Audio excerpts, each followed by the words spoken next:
Now, obviously, you said you've been working on the latest album. What's the title of the album? We've just released a title. It's called Promise and Terror. Cool. And now, what's the direction? A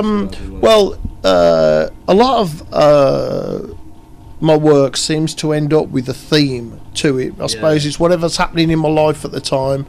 You know, I had Silica Messiah, had a futuristic theme to it.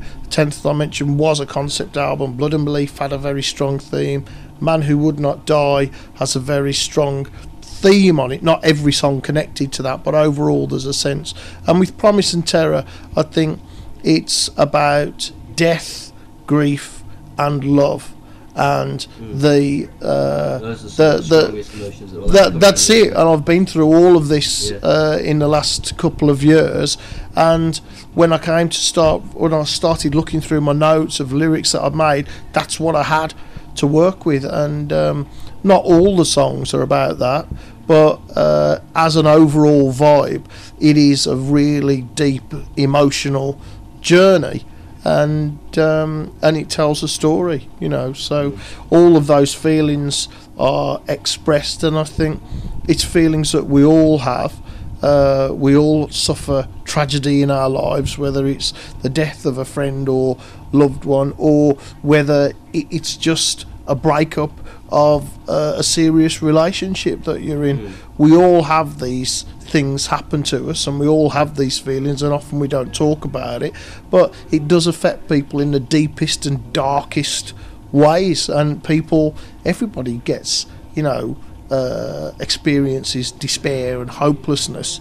And I think, you know, as I've been more open about my feelings and in the writing process and stuff, then fans have said to me, well, it's reassuring to know that other people feel the same, because people don't talk about it. In that way, I think the Promise and Terror is, at the moment, it's a very dark album. I'm hoping that it reminds me of a way of kind of what was happening when I did the X Factor with Maiden. There's a lot of dark things going on, but it's a very rich album musically, and I think Promise and Terror is musically really, really rich, and I think it's the second album from this lineup, and I think we've really come together on it, so I'm hoping that strength will come over when people listen to the record. Yeah, cool. Now, you've been having a bit of a Wolfsbane reunion as well as of late. I mean, how much have you been enjoying that? Well, we just had one gig this year, and then we've got about 8 shows at the end of the year, and we just do it for a laugh, really. Just sort of reconnecting as friends. Because we had a lot of... it wasn't a very good split when I left to join Maiden, and then my late wife managed to engineer it and got us all talking again and got us to have a jam and all of this, and it was just really, really fun. So we decided, well, when we're available and it's fun, then we'll do it, you know, but if it starts to get like hard work, then we won't. So we had some time in December, and the Choir Boys are doing a reunion tour, 20-year anniversary thing, and in Wolfsbane, it's still the original lineup that did the first album, never changed. So everybody said, yeah, we can get together for that. So that's what we're doing. We're going to have a laugh, hopefully, and drink their rider. That's cool. Now, your career has had ups and downs like yo-yos at times. It's quite impressive how you've managed, to stick it out through all the years. What's been the main thing to keep you going?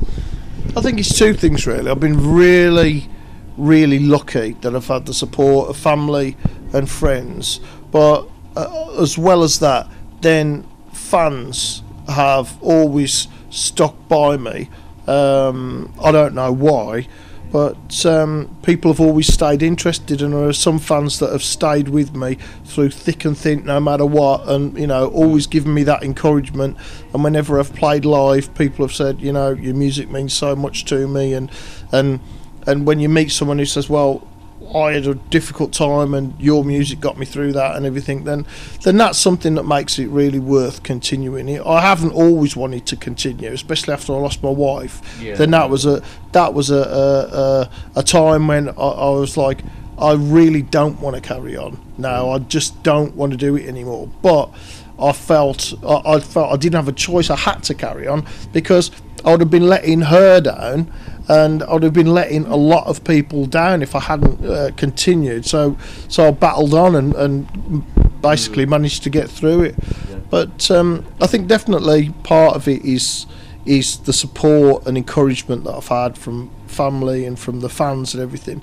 And the other part of it is the music, that no matter what, if you believe in the music and it's your choice and you're making the music that you want, then that is something substantial. Definitely. And you know, when things do get difficult, if you believe in that music and you're writing from the right place, I believe anyway, if you're putting out something genuine, and there's always a connection between you and the song, and you can give that to the audience, then I think that's a thing as well, because it doesn't really matter. We've played shows to 5 people and we've played shows to 5,000 people on this tour, and really, when you'll play to those 5 people and you'll think, you know, I don't know how we're going to do this, you know, and you find something in the music, something in the song, some connection,